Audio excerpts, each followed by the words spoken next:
Well, greetings, everyone. It's time for us to check back in and get back up to speed once again on many of the things that are going on. This time we'll be talking about things here at the Olcott campus in the U.S. and also, of course, things going on at Adyar. Here in the U.S., it really is one of the most lovely times of year, at least for me. Spring and fall are the two most beautiful times. Spring has finally come. The trees that were completely barren, looked as if they would never bloom again, have burst into bloom, and everything is really, really quite lovely right now. Get to show you some pictures of this spring, which just comes in an explosion. It's always so sudden. So that's going on, which means that we're having to do some outdoor things with our garden, our various gardens. Here in the U.S., of course, as around the world, Earth Day is a day that is acknowledged, and we organized a work party for all staff. Anyone who wanted to participate could go outside, put on some gloves and rake leaves and dig in the dirt. So we did a lot of work on that day. Really a wonderful day. We got good weather, almost got rained out, but then the rain passed us by. So we were quite fortunate with that. Along with our gardens, probably many of you, some of you might have met someone who was a wonderful volunteer for the last 5 years, a lady by the name of Diane Hunter, who was completely responsible for the work done on our Buddha garden and other gardens all around the property. Met her 5 years ago. She wanted to come and just volunteer to trim some of the hedges. Turned out that she was, in fact, a master gardener and written up all around the area for her own Japanese garden in her backyard. She came here and would just work quietly and consistently, day in and day out during the summer. Hadn't seen Diane for a number of months. I went by her house, which is about an hour away from here, just because it had been so long since we had anybody had seen or heard from her, to find out that Diane Hunter had passed. So wonderful volunteer. She really believed in the way that plants and color affected the whole vibration and feeling of the place. So I have been very fortunate during my time here to have had her to do the work that she has done, and she will be missed. Also during the course of the month, was up in Detroit for my annual visit with the Detroit Lodge. That's something that's been going on now for about, I'm stopping counting, but I know it's at least 25 years. So that's always good. It's like coming back and seeing family. So I was up there for 2 days doing a workshop and also a public talk. Very active, very highly functional group.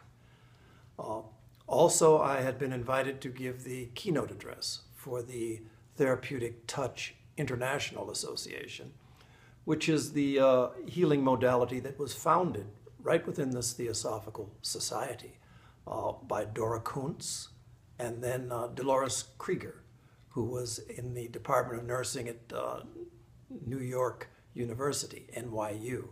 She was the one who was able to introduce the academic side of it and actually do the scientific studies that made it absolutely undeniable that something is happening with this healing modality.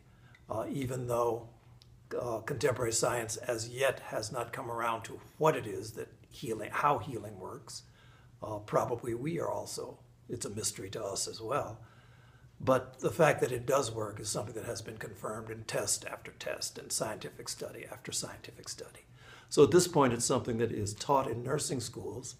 I think it's in 80 countries around the world. And so the International Congress had people from Turkey, Rwanda, Italy, Spain, Canada, a number of countries from around the world. Lovely occasion for me because, of course, Dora Kuntz was out here at Olcott for 12 years. And during that time, I had 12 years to be closely exposed to her, who she is as a person, her teachings, and also to the therapeutic touch work. So that was something that was really quite an enjoyable experience for me. And also to meet with Dolores Krieger, who is 95 years old. and just as sharp and insightful as you could ever imagine. So anyway, some images of that. So as always, I do hope you enjoy. Well, spring has arrived finally at our Olcott campus here in Illinois, and it's always such a wonderful time of year. It's so sudden and so explosive almost. Things go from completely bare branches to an explosion of growth, greenery, flowers, and year after year, it's just such a beautiful time, such a beautiful place to be. This year, we saw beautiful things. This plant, within 1 week, turned into this plant. And the flowers within it are ready to bloom now, within the next week. This little tightly wound purple bud on the tree turned into this one within 1 day's time. And then within a week's time, they were starting to turn to the green leaves that will fill the tree for the rest of the summer. What it means at our campus is that the gardens become prepared. So the Prairie School kids were out working in their gardens, led by Liz Wesley, who is a master gardener and has worked with the children to the point they just love it. So they would be out digging the ground, preparing the soil for the crops that they're going to plant over the course of the summer. And always they have a really abundant harvest that they get from their small patch of ground in the gardens that we have there on our campus. They do a great job, and the kids have come to love it. It's also a time when more and more of the kids are outside, so you get a chance to just spend time with them, just being a nut. My wife Lily always works with the kids, and in their most recent field notes for the school, they said Miss Lily strikes again, which is what the kids always say when she brings them sweets and things like that. On our own campus, Mark Remick led us in a day of work party on the campus to try and just clean up some of the things that had happened during the course of the winter. Found some nice duck eggs that had been laying underneath one of the bushes. It was a chance for us just to get together and do some real physical work. Yours truly. I miss doing this sort of thing. So the Buddha shrine, which our own Diane Hunter put in, she has recently passed, so we're going to dedicate this shrine to her. At Adyar, we're still taking away wood from December's cyclone, the 27th truckload.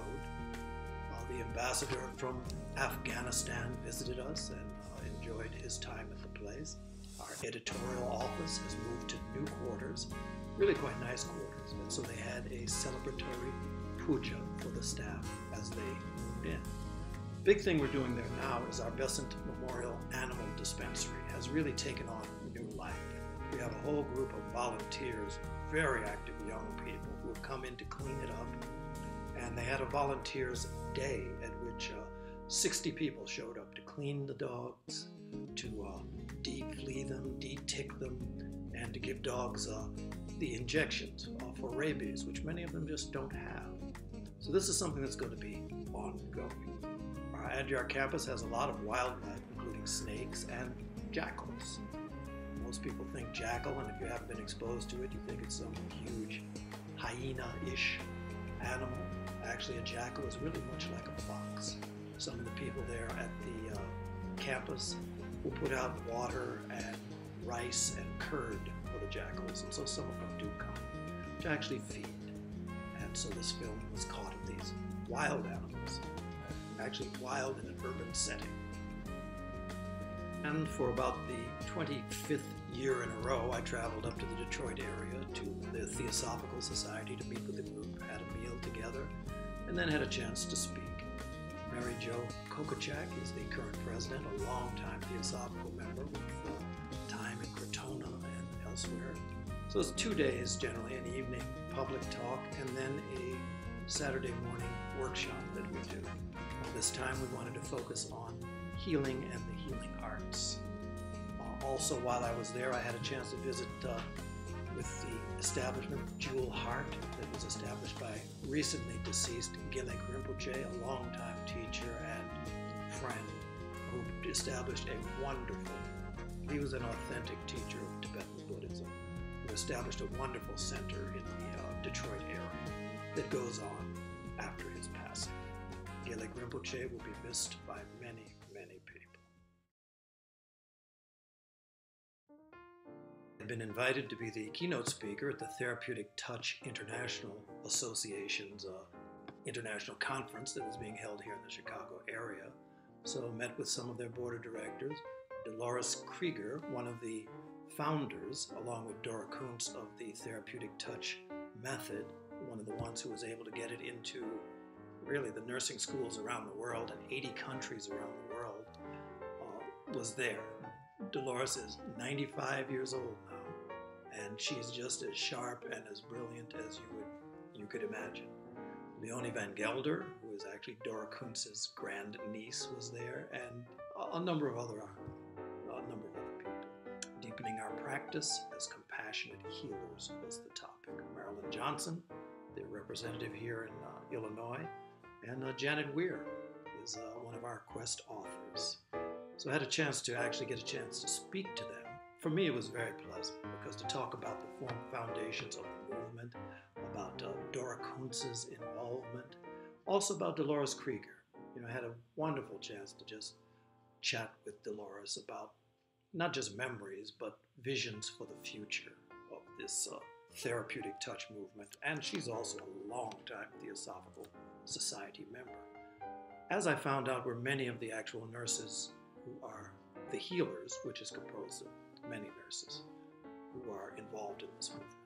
So got a chance to talk with many of them, and actually to sit down and hear Dolores talk about compassion as the key ingredient in this Therapeutic Touch method. And also a little about the history of Dolores and Dora founding this movement. It actually started at our Pumpkin Hollow farm as the first Nurses Invitational. Dora was the one who developed the technique. She had been with C.W. Leadbeater as a young girl. She's written many books, many of which you all are all familiar with. So I want to close with Dora speaking about Therapeutic Touch. I think the most important thing for the healer to learn is, and this is the new viewpoint which we developed in Therapeutic Touch, that we can project upon another person an energy which we can call the healing energy. I suppose the most important is to have a direct feeling of compassion towards a person, because finally the driving motivation must be that of compassion. One should learn, and we call it centering, that just before one tries to help someone, one should deliberately, for 1 second, disassociate ourselves from whatever is a worrisome thought, withdraw one's energies to the center, which we can call the heart, and learn, first of all, by being absolutely quiet and still for a very few moments. After that, with our fundamental belief that each person has an inner self or a whole self, to associate ourselves and feel united to that sense of wholeness within ourselves. And when Dolores and I got this idea that we could teach it to others, we thought of nurses, they all said it was impossible. They felt this was a divine gift almost to them, and that it wasn't possible to teach other people. And I said, no, I didn't agree. And that I thought that we could develop a technique with most people. I will not say everybody can learn to use in some form. And so we had our first healing workshop for nurses in which we worked out this technique. And most people, when they see somebody, whether mentally deranged or physically very much in pain, we are taught to observe the symptoms of that illness.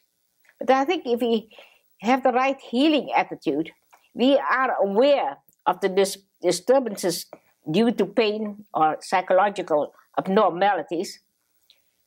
But at the back of our mind, being aware of it, we reach out and send that healing energy, and we think of that in our own thoughts of the person as whole, but whole at all levels.